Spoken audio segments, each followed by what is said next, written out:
On Christmas Eve, my son looked at me across the dining room table and laughed. Not the soft kind of laugh that carries warmth or fondness. No, this was sharp, mocking, like the sound of glass shattering against stone. He leaned back in his chair, swirling his wine like he was the king of some empire, and said the words that cut through me like a blade. "You're just a guest here." I froze. For a second, I wondered if I'd misheard. The candles flickered, casting golden shadows across the table where the roast ham sat untouched. My daughter-in-law let out a little smirk, trying to hide it behind her glass. But I saw it. I saw everything. My own flesh and blood, the boy I'd carried for 9 months, raised through scraped knees and sleepless nights, had looked me in the eyes on Christmas Eve and told me I didn't belong. I'm sure you've heard stories like this before, but when it's your own son who spits venom at you, the sting burns straight to the bone. And let me just say, if you're new here, if you've stumbled onto my story tonight, don't just listen halfway. Stick with me until the end, because what happened the next morning, when the deed was revealed, it silenced every cruel laugh that had ever been thrown my way. And I promise you, you'll want to hear how it all unraveled. So go ahead, hit subscribe, stay with me, because this is not just a story, it's a reckoning. I cleared my throat and forced a smile, even though I could feel my cheeks trembling. "A guest?" I repeated softly, as though tasting the word. "In my own home?" He didn't flinch, didn't stutter, he just leaned forward, elbows on the table like he was ready to spar. "This isn't your home anymore, Mom. You've been staying here, sure, but let's be honest, you're a guest. Dad's gone, and this house is for the family now, my family." The room spun for a moment. My family. His family. As though I had somehow been excommunicated, as though widowhood had stripped me of my rights to the walls my late husband and I had built together. I wanted to scream. I wanted to smash my wine glass against the table and remind him of every sacrifice I had made, every double shift I'd worked while his father was laid off, every college tuition payment I had scraped together while eating leftovers for weeks. But I didn't. I sat there in silence, staring down at the flickering candles, the smell of rosemary and cloves suddenly turning my stomach. Because deep down, even in that moment of humiliation, I knew something my son didn't. I knew about the envelope in the lawyer's safe. I knew about the signature on the deed. And I knew that by sunrise, his arrogant words would come back to haunt him. That night, I barely slept. The words, "You're just a guest here," echoed in my mind over and over, like a church bell that wouldn't stop ringing. I lay awake in the same room I'd slept in for over 30 years, staring at the ceiling, thinking of the day my late husband and I signed the mortgage papers. I remembered how proud he'd been, how he'd lifted me up in the kitchen afterward and said, "This house will be our legacy. No matter what, it will always protect you." Now my own son had tried to strip that away from me. I got up before dawn, wrapping my shawl tight around my shoulders, and went downstairs. The house was silent except for the hum of the refrigerator. I brewed myself a cup of coffee, letting the bitterness coat my throat, and stared out at the snow-covered yard. The oak tree glistened with ice, the same tree my son used to climb as a boy. I wondered if he even remembered. At exactly 9 a.m., my phone buzzed. It was a reminder from Mr. Callahan, our family lawyer, for the meeting we had scheduled that morning. "Are you ready for today?" his text read. I smiled for the first time in days. "More than ready." I typed back. By 10, my son came stumbling into the kitchen, hair messy, wearing that smug grin that made me want to slap it off his face. He reached for the orange juice and poured himself a glass. "You're up early," he said casually, like nothing had happened last night. "I have a meeting," I replied flatly. "Oh, yeah?" He raised an eyebrow. "With who?" "Mr. Callahan." The glass paused at his lips. I saw the flicker of unease, quick as a shadow. He knew exactly who Mr. Callahan was, the man who handled all of your father's and my legal matters. He tried to mask it with a smirk. "Well, don't stay out too long. We're hosting Christmas lunch here, remember? And, guests shouldn't overstay their welcome." I didn't even bother answering. I just picked up my coat and walked out the door. The office smelled of leather and old wood when I stepped in.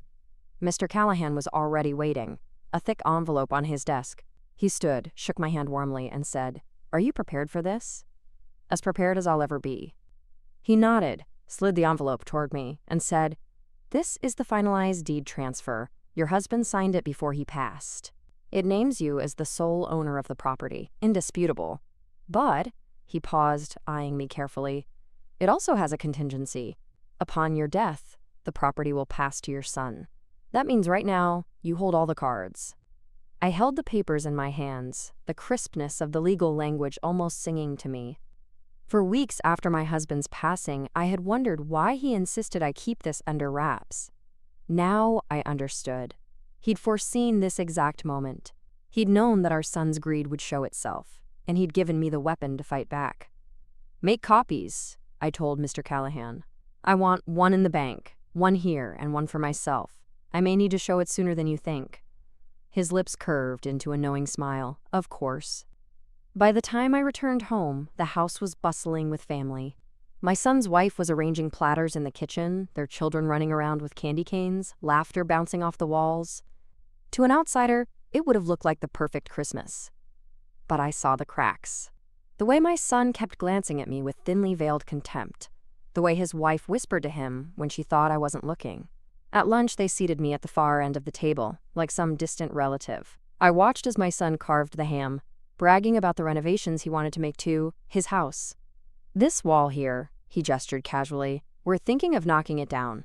Open concept kitchen. It'll add at least $50,000 in value." His wife chimed in, "And maybe a pool out back. The kids would love it." I set down my fork and looked them both in the eye. "It sounds like you've already made big plans." My son chuckled. "Of course. This place has so much potential. Once it's officially ours, we're going to turn it into something incredible. Once it's officially ours." The words settled over the table like a thick fog. I could feel my heart thudding in my chest, but I kept my face calm. Little did they know, less than 24 hours later, every smug plan they had would collapse. That night, after everyone had gone to bed, I went into the study. I pulled out my copy of the deed from my handbag and laid it flat on the desk. The signature glared back at me. My husband's steady hand, the lawyer's witness, the seal, unshakable proof. I whispered into the silence, "You thought I was a guest, my son. Tomorrow, you'll learn exactly whose home this is." I tucked the document back into the envelope and placed it under my pillow, as if guarding a treasure. For the first time in weeks, I fell asleep with a smile on my face. The next morning, sunlight poured through the curtains, golden and merciless. I walked into the kitchen, deed in hand, as my son and his wife prepared breakfast. "Good morning," I said sweetly. They barely glanced at me. My son mumbled, "Morning," while buttering toast. "I have something to share with the family today," I said, placing the envelope on the counter with a deliberate thud. His eyes flicked to it, and I saw the color drain from his face. "What's that?" "You'll see," I said, my voice steady, my heart pounding. By noon, the entire family had gathered in the living room. Siblings, grandchildren, cousins who'd come for the holiday. The Christmas tree twinkled behind us, its ornaments glittering like jewels. I stood in front of them, holding the envelope. "I want to address something," I began. "Last night, certain words were spoken to me, words that cut deep. I was told I am nothing more than a guest in this house." Gasps rippled through the room. My sister-in-law frowned. My daughter shifted uncomfortably, but no one spoke. I opened the envelope and pulled out the deed. "This is the legal document signed by your father before he passed. It clearly states that I am the sole owner of this property. This house is mine. It always has been. And no one, no matter how arrogant, can take that away from me." The silence was deafening. My son's face turned crimson, his jaw clenched so tight I thought his teeth might crack. His wife whispered, "This can't be real." I walked across the room and handed the deed to my brother. "Read it aloud." And he did. Every word, every line, every signature. The truth spilled into the room like sunlight breaking through storm clouds. When it was over, I turned back to my son. "So tell me again," I said softly. "Who's the guest here?" His rage was immediate. "This is manipulation," he shouted. "You tricked Dad into this. You always wanted control." I stared at him, my hands trembling but my voice firm. "Your father loved you. He wanted you to have this house one day. But he also knew you weren't ready. And after last night, you've proven him right." The room erupted in whispers. Some looked at him with pity, others with disgust. My son stood there, chest heaving. But for the first time, he looked small, powerless. And in that moment, I realized this was only the beginning. After the deed was read, the energy in the room changed. It wasn't just awkward silence anymore. It was something heavier, like a storm waiting to break. My son's face was still red, his eyes darting from me to the document in my brother's hand and back again. He looked like a man cornered, and nothing is more dangerous than that. "You can't just wave papers around and expect us to bow to you," he spat, his voice trembling. This house belongs to the family. To my kids. You're old, Mom. You don't need all this space. You should be downsizing, not holding on like some greedy queen on her throne." A few relatives gasped. My daughter-in-law's lips curled into that poisonous smirk again, as if she enjoyed watching him cut me down. I didn't raise my voice. I didn't need to. "Your father didn't think I was too old when he signed this. He wanted me protected. He knew what he was doing. And after last night, I understand why." The word last night seemed to sting. His eyes flickered because he knew I was referring to those 7 words he'd thrown at me. "You're just a guest here." He lunged forward, snatching the deed from my brother's hands. He waved it like a flag. "So what? You think this changes anything? You'll be gone one day, and then it's mine." That's when I saw the flicker of something ugly. Entitlement, yes, but beneath it, desperation. Like maybe he'd already been counting on this house for something. And that thought chilled me. After everyone left the living room, my son cornered me in the kitchen. His voice was low, almost a growl. "Where did you get those papers?" "From the lawyer," I said calmly, pouring myself tea. "The same man who's been handling our affairs for 30 years. Why?" His jaw clenched. He leaned closer. "You could have told me. You could have given me time to prepare." "Prepare for what?" I asked, genuinely curious. His silence told me everything. It hit me then. This wasn't just about pride. He needed this house. Not wanted. Needed. I put down my cup. "What have you gotten yourself into?" But he stormed out before I got an answer. That night, I went looking. Mothers know when something doesn't add up. And I wasn't about to sit back and play blind. I searched the drawers in the study, the cabinets he and his wife had started using as their own. And then, tucked inside a folder marked Utilities, I found them. Stacks of overdue notices. Credit cards maxed out. Bank statements dipped in red. And worst of all, 2 letters marked foreclosure warning. My knees almost buckled. My son wasn't just arrogant. He was drowning. And he had planned to use this house, the house his father and I built, as his life raft. I stuffed the papers back where I found them, my hands shaking. But inside, a seed of something else started to grow. A plan. The next day, my son tried to play it cool, pretending nothing had happened. But I could see the strain in his eyes. He barely touched his breakfast, his wife snapping at the children while she scrolled through her phone. "Are you going into town today?" he asked me suddenly. "Yes." "Good. Stay out for a while. We need space to regroup." I tilted my head. "Regroup?" He forced a smile. "Don't worry about it." But I did worry. In fact, I followed my instincts. Instead of going to town, I waited until they left the house that afternoon. Then I checked their car. In the glove compartment, I found what I'd feared. A contract. A private loan agreement, signed in his name, with interest rates so obscene it made my stomach turn. And scrawled in the fine print was the collateral. Future rights to the family property. My breath caught. He had already promised the house to strangers. And suddenly, everything made sense. His laughter, his arrogance, his desperation. It wasn't about family pride. It was about survival. He thought he could bulldoze me into submission, take what wasn't his yet, and hand it over to cover his sins. I sat there in the driveway, the paper trembling in my hands, snowflakes drifting onto the windshield. I whispered, "Oh, my son, you don't even know the war you've started." That night at dinner, I said nothing. I watched him laugh too loudly, drink too much wine, talk over everyone like he was the emperor of this kingdom. My daughter-in-law beamed at him, complicit in the charade. But I was already 10 steps ahead. I called Mr. Callahan first thing in the morning. "I need to take action," I said. "What kind of action?" "The kind that protects what's mine, and the kind that teaches a lesson no one in this family will forget." There was a long pause. Then his voice dropped low. "Are you sure?" I closed my eyes, thinking of my husband's smile, his promise that this house would always protect me. Then I thought of my son's laugh, cold and cruel. "You're just a guest here." I've never been more sure in my life. By Christmas week, I had everything in motion, quietly, secretly, without them suspecting. While my son was out scrambling for money, trying to patch holes in a sinking ship, I was making calls, signing papers, laying traps. And here's the thing. Revenge doesn't always look like screaming or slamming doors. Sometimes it looks like patience. Sometimes it looks like a mother smiling sweetly across the breakfast table, while every move she makes behind the curtain tightens the noose. Because I wasn't just going to show him the deed, I was going to show him what it meant to underestimate me.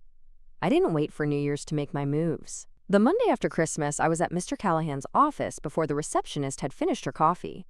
He slid a folder across the desk, heavier than it looked. "This is everything we discussed," he said. "A living trust in your name as grantor and trustee. The house transfers into the Marigold Trust today. You retain full control while you're alive. Upon your passing, it goes according to your instructions." I opened the folder. The instructions were written in my own words, the ones I'd stayed up to draft after finding that loan agreement in the glove box.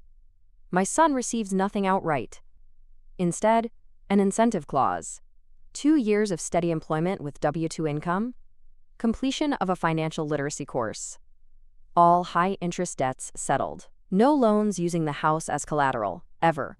If he met those conditions, the trust would match his debt payoff dollar for dollar and then give him a life tenancy elsewhere, an apartment owned by the trust, not this house. If he didn't meet them, his share flowed to a scholarship at the community college where his father taught night classes, the David Whitman Scholarship for students returning to school after 30. I signed. My hand didn't shake. Mr. Callahan slid over a second document. "Memorandum of Trust. This gets recorded today with the county. It clouds the title so no one can claim you promised them future rights. If anyone tries, they'll hit this wall first." "And the deed?" "Here." He turned the last page around, tapped where the notary seal would go. "Once this is recorded, the Marigold Trust is the titled owner. You are the only human being who can speak for it." I met his eyes. "Good." On my way out, I added one more piece. "Draw up a month-to-month license agreement for my son and his family," I said.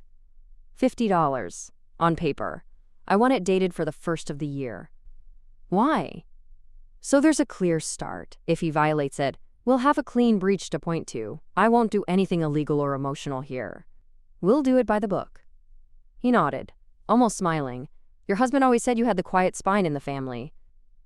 I drove straight from the lawyer to the county recorder's office, crisp winter air cutting my lungs when I stepped out. The clerk took my documents, stamped them with a metronome rhythm, slid them into a stack, and finally placed a receipt in my hand. "Recorded," she said. I exhaled. Somewhere, a bell on a bakery door jingled, and life went on for everyone else, like it always does when your world is shifting on its axis. I sat in the car and stared at the receipt. Recorded. A single word that changed everything. When I got home, the house smelled like cinnamon rolls. My daughter-in-law was at the island, icing them while the kids sprinkled too many red and green jimmies. She didn't look up when I came in. "We're taking the kids to the mall later," she said. "There's a sale at Brookstone. We might get a massage chair for the living room." "For whose living room?" I asked gently. She gave me a look like I was being dense. "Ours." My son came in from the garage in a puffer vest he couldn't afford.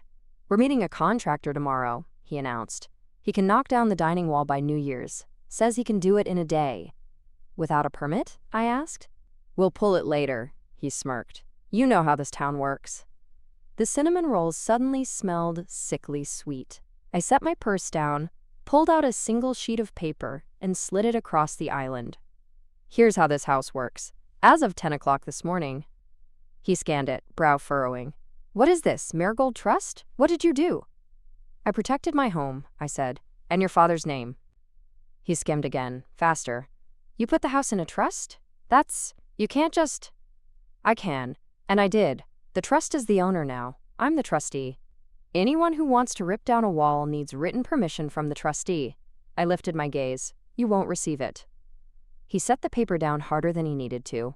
"So you're making this a war." "I'm making it a boundary." I reached into my purse again and placed the license agreement beside the trust memo.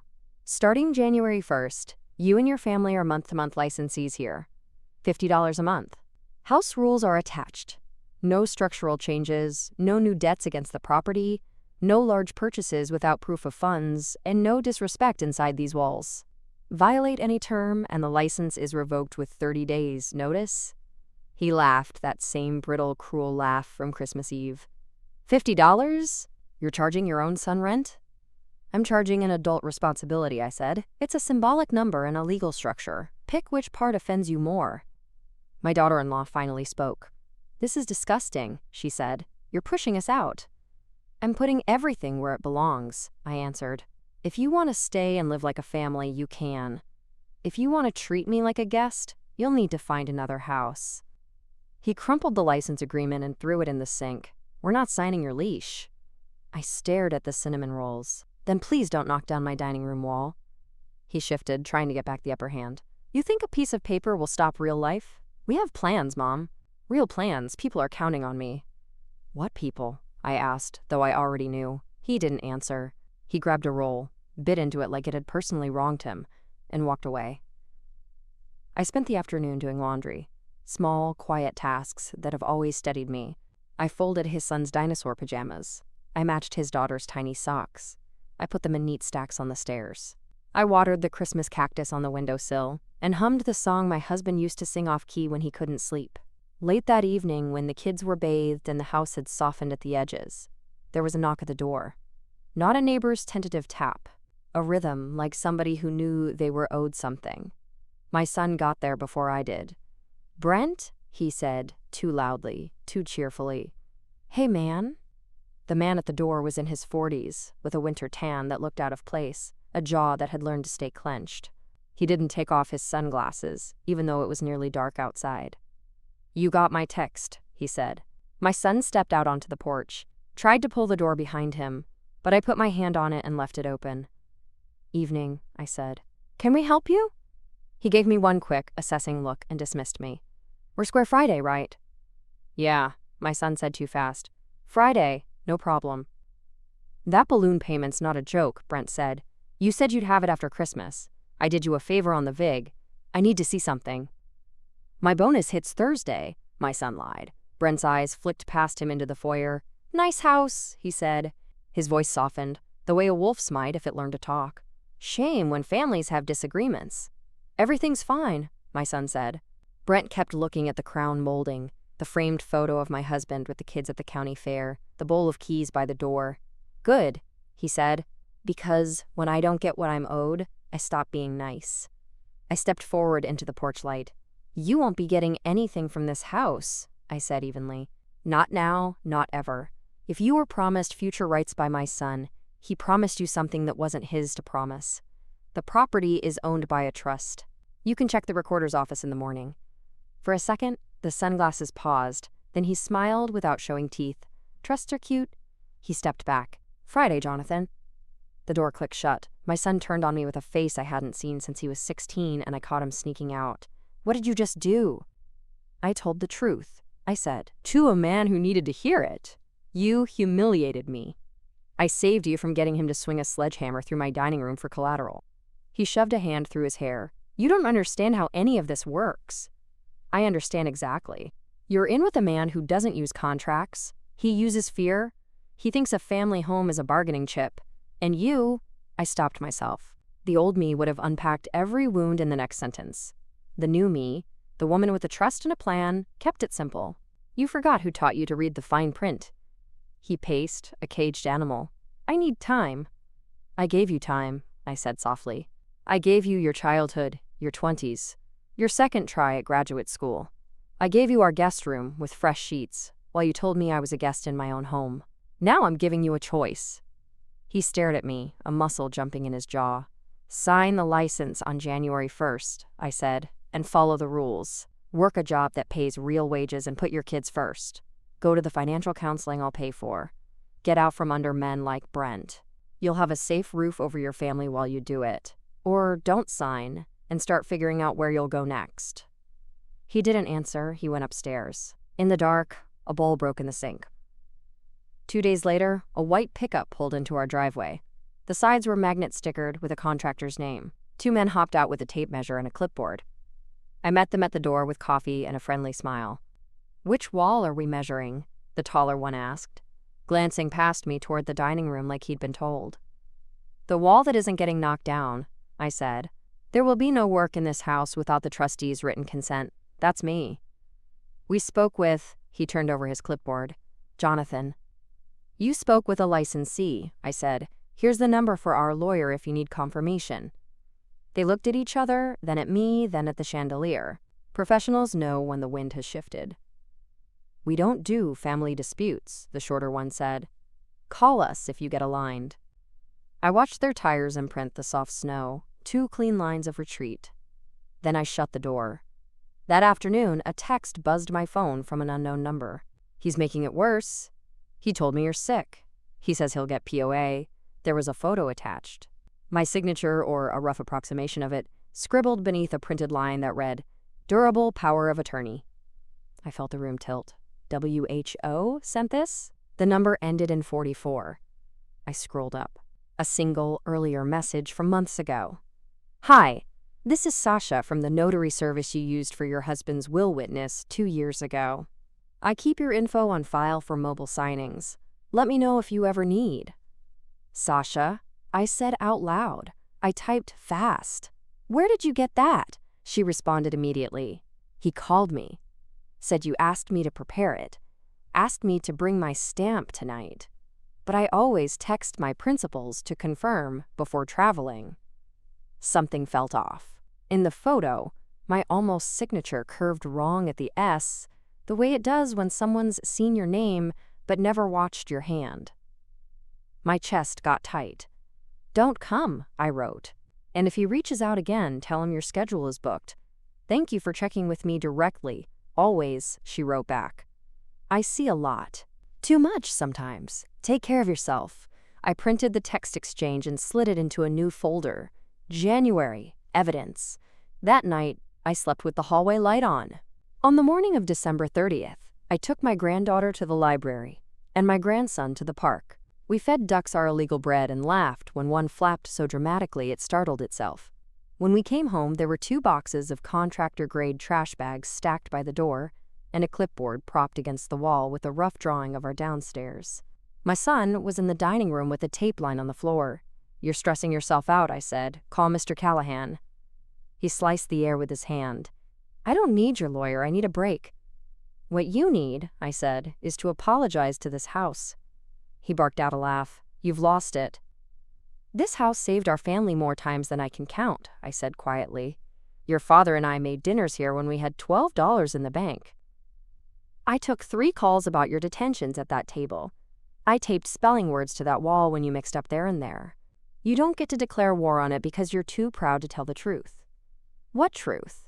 "That you messed up," I said, "and that you need help." His hands balled into fists. "Help looks like money." "Help looks like honesty," I said. "Money comes later." New Year's Eve morning, a certified letter arrived addressed to me as trustee of the Marigold Trust. Brent had good stationery. The letter demanded performance of a promise and threatened conversion claims if our agreement wasn't honored. It was written by a lawyer whose name I didn't recognize, small firm, local strip mall address, the kind of office where the carpet never stops smelling like copier toner. I took the letter to Mr. Callahan. He read it once, then again, then set it on the edge of his desk like a thing that might be contagious. "Response?" I asked. He smiled almost imperceptibly. "I'll send a page and a half. It will say that the Marigold Trust is the only party with power over this property, that it never consented to any future transfer, and that any attempt to cloud or convert its title will be met with a quiet title action and a motion for sanctions. It will quote the recording date and document numbers. It will attach a copy of the memorandum and your trustee certificate. Then it will wish him a happy new year." "And my son?" He leaned back. "You can't save him from the gravity of his choices, but you can set the floor and the ceiling." "I've set both," I said. "The floor is kindness. The ceiling is the law."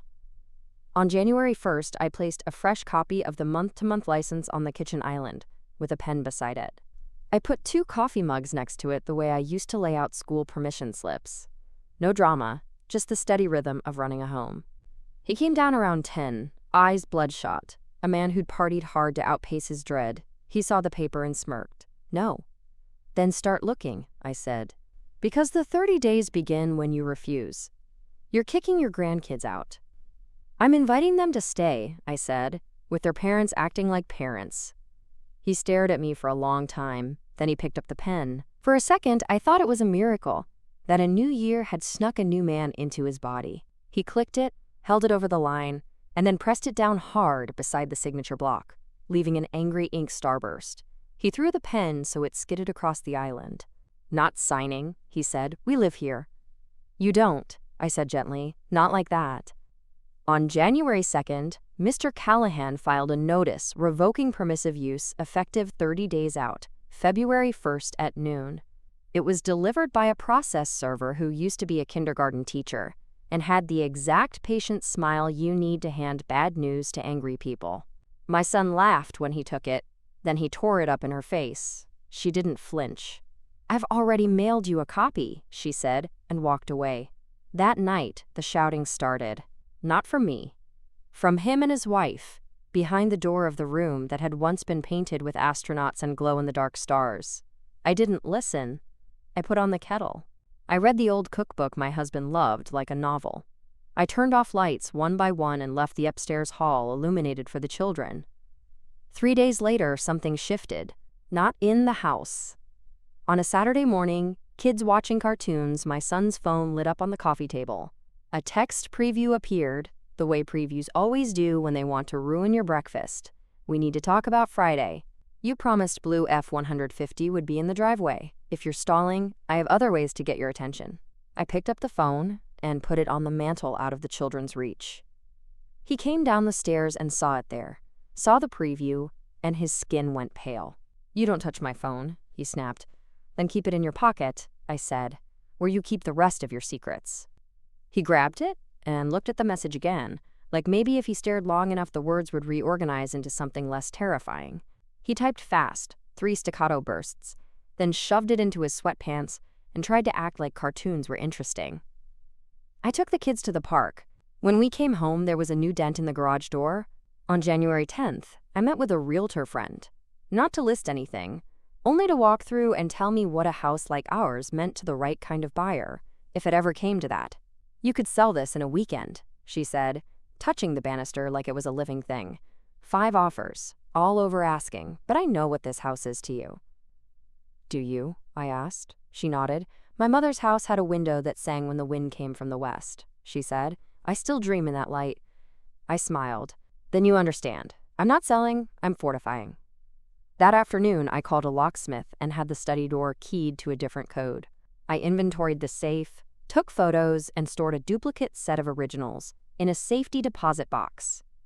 The bank manager opened for me with a key that looked like a storybook illustration. I installed a Wi-Fi camera in the study, not to spy, only to remind the room it was being watched. Sometimes rooms behave better when they know someone loves them. On January 15th, the man with the sunglasses came back. He didn't knock this time. He leaned against the porch column, like it held him up, and whistled 1 bar of Jingle Bells, out of season. My son opened the door and stepped out.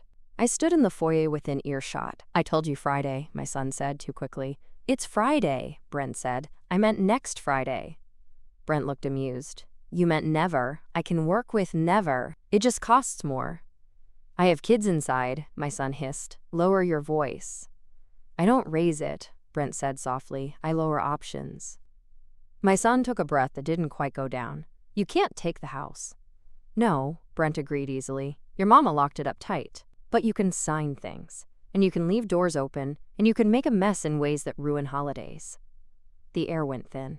I opened the door wider, my hand light on the knob. "You're not welcome here," I said. "You've said what you needed to say." He didn't look at me at first. He kept his gaze on my son until my son's eyes dropped. Then he turned like I was a small change in the weather. "You like laws," he said to me. "I respect that.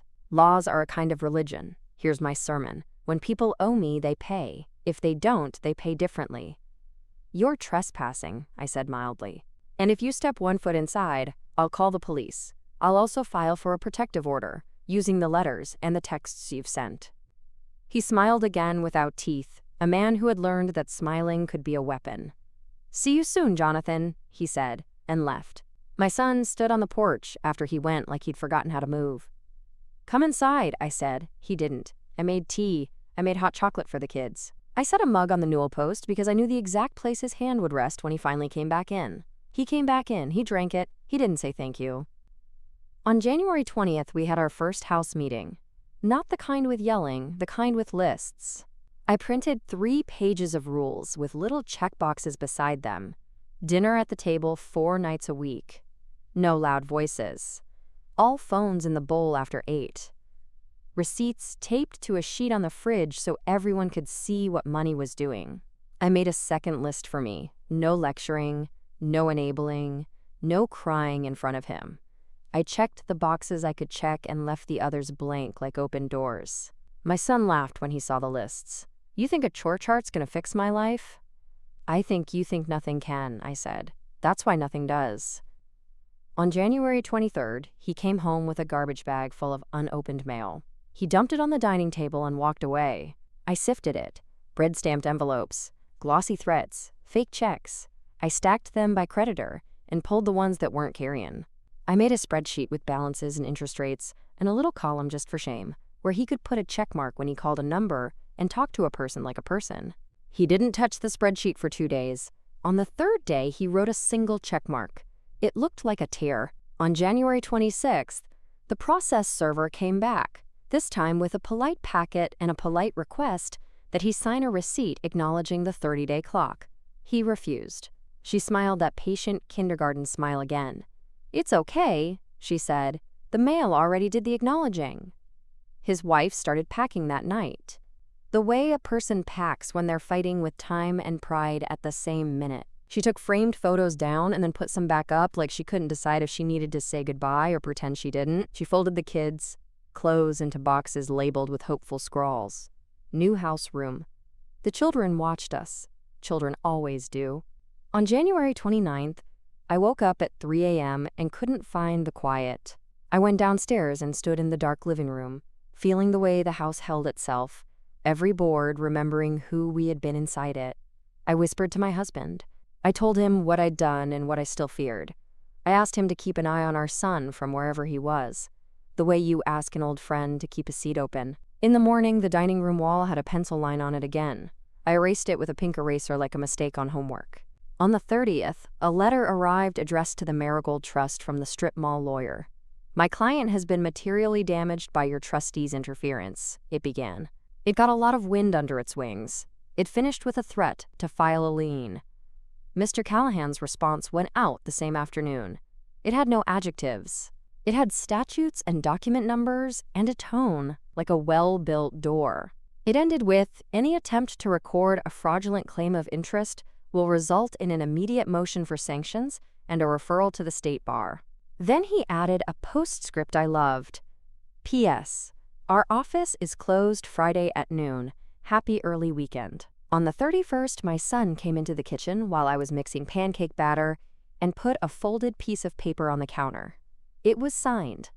The month-to-month license. His handwriting was smaller than usual, like he was trying to take up less space on the line. I'm not agreeing, he said quickly. I'm just buying time. Sometimes, I said, that's what agreeing is. He didn't smile. I called the number on your spreadsheet, he muttered. They said if I wire $3, $700 by Friday, they'll remove the late fees. Can you do that? No, he said, and the word sounded like it hurt. Okay, I said. Then we call them together, and we negotiate. We'll ask for a hardship plan. We'll ask like human beings. And you'll write 2 more check marks today. He stared at the batter, then at my hands, then at the window where the morning was trying to show us something new. I don't want your help, he said. I know, I said. I'm not offering help you can hide inside. I'm offering help that makes you visible. He flinched like I'd touched a bruise. That afternoon, a pickup idled at the curb. Not the contractors. Not Brent's. A sheriff's deputy, Polite as Sunday. He rang the bell and tipped his hat when I opened the door. "Ma'am," he said, "we had a call from a gentleman named Jonathan who requested a civil standby while he retrieved documents." I turned. My son stood at the base of the stairs, hands jammed into his pockets. "I left some things in the study," he said. "I didn't want any trouble." "There isn't any trouble," I said. I unlocked the study and let the door swing open. The Wi-Fi camera made its soft click. The deputy stood, with his thumbs hooked into his belt, and looked at my husband's diplomas on the wall. My son pulled open the bottom drawer and took out an accordion file he'd hidden behind the old tax returns. He glanced at me when he thought I wouldn't see. There was a layer of apology on his face, thin as frost. "That's all," he said. He left the door open when he went. The deputy nodded and tipped his hat again. "Happy early February?" he said kindly. When the door closed, I sat on the study chair and put my hands flat on the desk. Under my palms was an envelope addressed to me in my husband's old, careful printing. I knew the feel of it. I'd left it there on purpose years ago and then never opened it because I already knew what it would say. "If you are reading this, it means you were brave." I put it back in the drawer. I would read it later. On February 1st at noon, the 30 days ended. At 12:03 p.m., the front door opened and closed again. My son walked in with 2 pizza boxes and set them on the island. He didn't look at me. "We're eating here," he said. "1 more week." "No," I said softly, "we're not." He laughed, the dry old laugh that sounded like a man who'd run out of fresh ones. "What are you going to do? Throw my kids out on the lawn?" "No," I said. "I'm going to honor the paper you refused," and then signed. "I'm going to do exactly what it says. At 2 o'clock, Mr. Callahan's assistant will bring a move-out checklist. At 4, my friend from church will bring boxes. At 6, my brother will bring a truck. You will choose what goes in the truck. And you will hand me your key." He pushed the pizza box toward me like an offering. "You're cruel." "I'm consistent," I said. "Cruel would have been letting your debt put a lien on your children's bedrooms." He opened his mouth to fight and then closed it. He stared at the floor for a long time. When he looked up, his eyes were wet, and he looked like the boy who used to draw houses with too many windows and call them forever.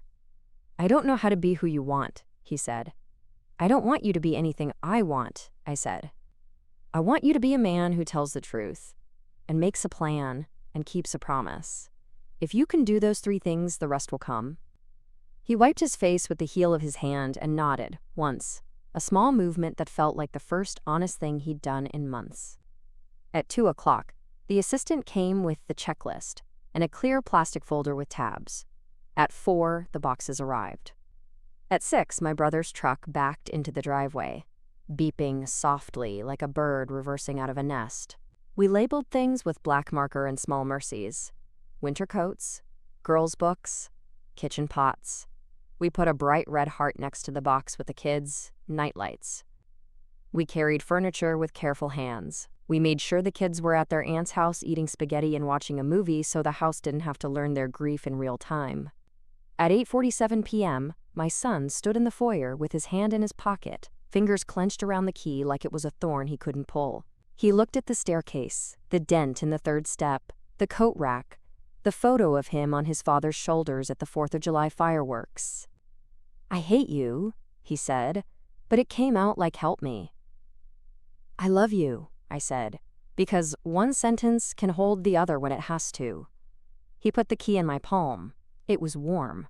He stepped outside into February air that bit. He stood on the porch the way he had with Brent and looked smaller in the same light. My brother put a hand on his shoulder. He flinched and then didn't. I closed the door gently and leaned my forehead against the wood. The house exhaled, and so did I. In the morning, I made coffee in a kitchen that felt confused and clean. I walked to the dining room wall and ran my hand along it. No lines, no tape, no plans that weren't ours. My phone buzzed. A message from an unknown number again. He asked me to notarize a lease for a new place, Sasha wrote. "It's small, but it's safe. Thought you'd want to know he's doing a thing that looks like a step forward." I sat at the table and cried for the first time where anyone could see. Then I laughed at myself and wiped my face and opened the study drawer. I read my husband's letter. If you are reading this, it means you were brave. It means you held a line so our son could learn where the ground is. It means you trusted yourself when it would have been easier to give the house a voice it never asked to use. This home is a promise I made you when we were 23 and knew nothing. I'm making it again now. You are safe. And the people who want safety will learn to be safe around you. I folded the letter along its old crease and slipped it back into its envelope. I pressed my palm flat on it like a seal. I went upstairs and opened the curtains in every room. I made 2 beds with fresh sheets. I placed a little vase on the windowsill with the first foolish daffodils from the grocery store, the ones that believe in spring before the calendar does. Then I walked back down to the kitchen, put my phone on the counter, and started a list titled February. The first item was, call the community college about setting up the scholarship paperwork. The second was, find out which nights the financial literacy class meets, in case I need to drive someone there and wait in the parking lot with a thermos. The third was bake cinnamon rolls and learn to love their smell again. At 9:10, there was a knock at the door. Soft. Familiar. My son. He stood on the porch in a jacket that fit him right, and a hat he'd never wear on purpose. He shuffled his feet. I found a place, he said. It's okay. The kids like that the neighbor has a dog. Good, I said. I felt the house listening behind me, interested but not impatient. Do you want to come in? He shook his head. No, I can't. Not yet. He cleared his throat. But I need the kids to know this isn't because of you. I told them Daddy made some mistakes and Grandma kept the house safe. He swallowed. That's what I said. I didn't lie. It was the most beautiful sentence I'd heard in months. Thank you, I said, and meant it in every tense. He dug in his pocket and pulled out a folded piece of paper. I signed up for that class you said, he muttered. 2 nights a week. I'll send you the, what do you call it? Schedule, I said, smiling. Yeah. He looked at the roofline like maybe it would answer the questions he couldn't ask. Okay. He turned to go and then turned back. Would it be okay if we came by for Sunday dinner sometimes? Not every week, just sometimes, when we're doing it right. I opened the door wider. Cold air curled around my ankles. Sunday at 6, I said. Bring a receipt with 2 check marks. He blinked. You're impossible. I'm consistent, I said again. He walked down the path, hands in his pockets, the February sun trying its best through a pale sky. At the curb, he turned and lifted his hand in a half-wave that felt like a beginning. When I closed the door, I leaned my back against it and looked up at the ceiling like it was a sky we'd built for ourselves. The house was quiet in the way a held breath is quiet, waiting to see if the next thing will be a sob or a laugh. I let it be both. And that is how, on Christmas Eve, my son laughed and told me I was a guest. And the next morning he saw my name on the deed. And a month later, he handed me back my key like a man passing a torch without burning his hands. If you're still with me, if you've listened to the whole long mess of it, thank you for staying. If you've ever had to hold a boundary so hard it turned your palms red, thank you for being brave. And if you're new here and this story found you tonight, don't wander off. There are more nights and more stories and more ways to keep a house safe. Like and subscribe so you don't miss them. I'll be right here at this table with the cinnamon rolls, waiting